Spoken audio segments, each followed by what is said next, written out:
Bonjour et bon après-midi, madame. Toujours dans le cadre de ce cours qui porte sur le droit des obligations. Alors, la fois dernière, nous avons pu parachever le premier chapitre sur les liens d'obligation. Alors, aujourd'hui, nous allons faire l'économie du travail sur le chapitre qui porte sur le chapitre 2, qui porte sur la formation du contrat de travail. Alors, le contrat de travail, c'est quoi? C'est un lien, c'est une obligation, c'est un accord de volonté. Comme le définit l'article 1101 du Code civil français. Du Code civil français, parce que le droit des obligations, c'est un droit. Le droit des obligations, c'est le droit français, puisqu'ils l'ont formulé en 2016. Alors, cet article dit quoi? Le contrat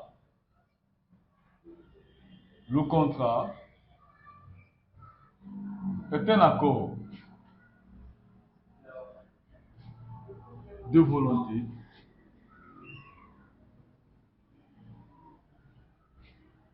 volonté entre une ou plusieurs personnes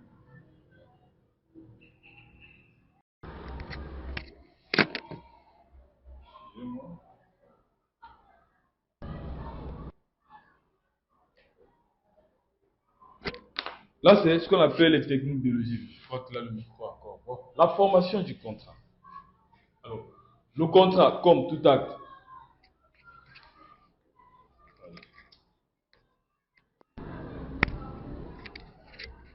le contrat, comme tout acte juridique, pour qu'il soit valablement formé, il faut l'observation d'un certain nombre de conditions. Vous devez respecter les conditions. Comme le contrat est un accord de volonté entre deux ou plusieurs personnes qui s'engagent envers deux ou plusieurs autres personnes, entre deux ou plusieurs autres personnes, à donner, à faire et à ne pas faire. Ça, c'est l'article 1101. Ça veut dire que 1101 du Code civil français. Parce que le droit des obligations, c'est un droit purement français. Alors, il est utilisé au Congo. Alors, pour que cet accord de volonté qui lie plusieurs personnes soit valablement accepté, valablement formé, il faut l'observation d'un certain nombre de conditions. Au rang desquelles nous avons les conditions de fond.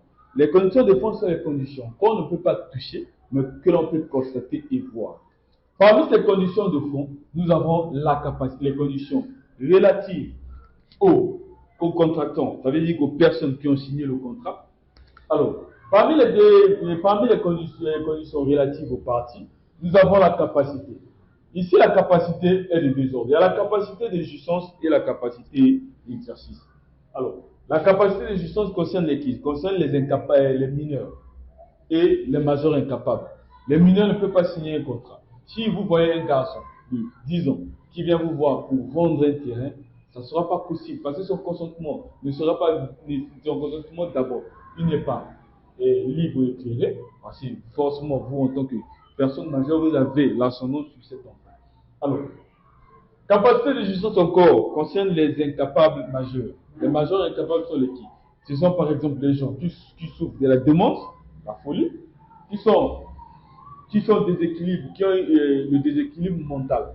Alors, ces personnes-là ne peuvent pas signer le contrat. À côté des conditions, à côté des capacités de jouissance, nous avons la capacité d'exercice. Cette capacité-là concerne un certain nombre de personnes. Par exemple, les gens qui ont fait l'objet d'une condamnation ne peuvent pas signer un certain nombre ne peuvent pas signer un contrat, ne peuvent pas signer certains contrats. Les gens, des personnes qui ont des équilibres au niveau physique ne peuvent pas signer un certain nombre de contrats. Capacité d'exercice, capacité de jouissance, comme on l'entend. Jouissance, ce sont les gens qui ne peuvent pas jouer de leurs droits. Capacité d'exercice, ce sont les gens qui ne peuvent pas exercer un certain nombre de métiers. À côté de la capacité, toujours dans le cadre des conditions relatives aux parties, nous avons le consentement. On dit ce consentement doit être libre et éclairé. Et il doit être exempté de vice. Pourquoi libre et éclairé? Parce que ce consentement-là, on doit dire oui, on doit signer le contrat parce que on doit choisir son co-contractant et la forme du contrat. Parce que le contrat est la loi des parties qui les ont fait. Les contrats sont librement passés entre les parties. Ça veut dire que ce consentement ne doit pas être camouflé. Ça doit être libre, éclairé, il ne doit pas être camouflé. Vous ne devez pas déguiser votre consentement. Vous devez le dire, vous devez accepter de bon cœur. À côté du consentement libre et éclairé, nous avons ce consentement d'être exempté de vices. Les vices sont les éléments qui entachent le consentement. À titre de vices, nous avons l'erreur, le dol et la violence.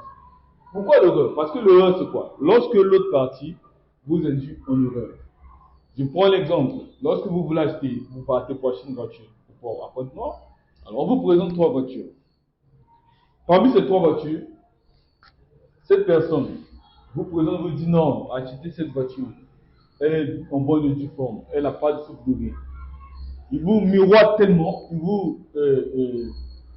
il vous courtise tellement, alors vous partez, vous achetez cette voiture. Alors qu'elle avait déjà, cette voiture était déjà, et le moteur n'était plus en bonne forme, mais le gars, il a nettoyé le moteur, il a tout nettoyé, il a changé le coffre, il vous l'a. Vous achetez, et vous arrivez que 2 mois plus tard, ou une semaine plus tard, la voiture a des problèmes. Alors, c'est l'autre partie qui vous induit en erreur. C'est l'autre partie qui vous induit en erreur. Maintenant, le DOL. Le DOL, c'est un ensemble de techniques.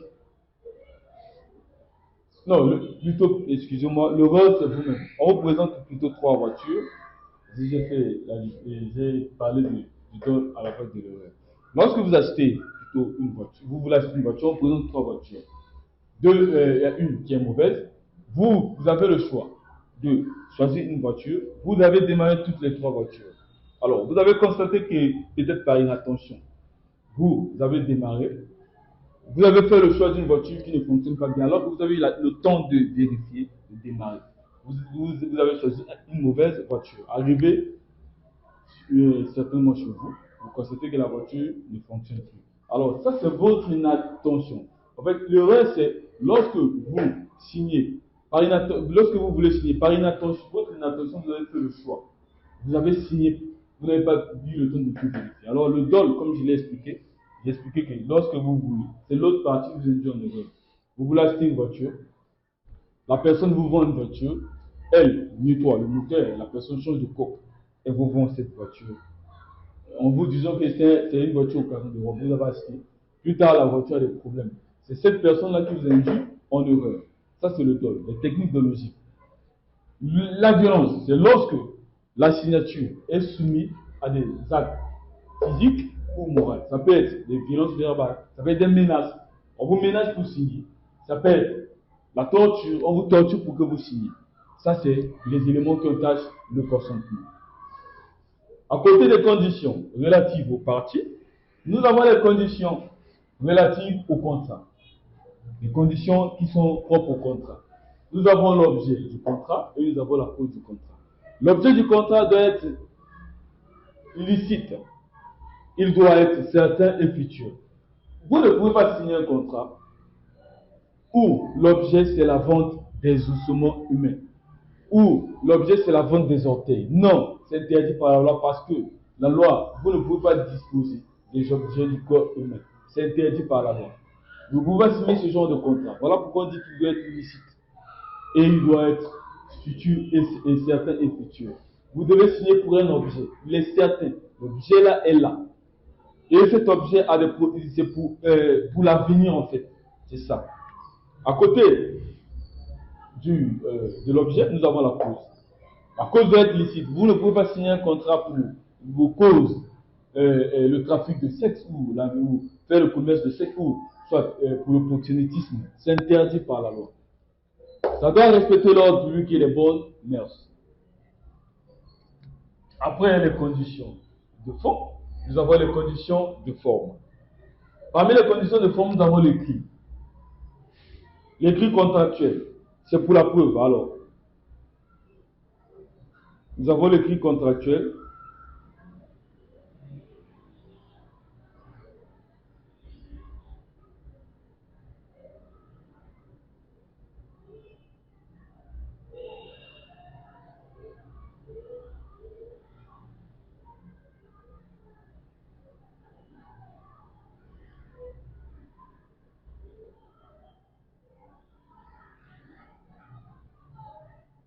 Voilà, nous avons l'écrit contractuel. Alors, pour l'écrit contractuel, il est exigé pour la validité du contrat deux types. Nous avons l'écrit ici, l'écrit ad ad, voilà, ad validitatem,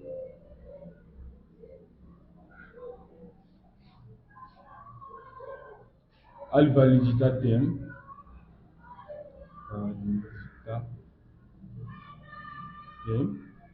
et l'écrit ad probationem.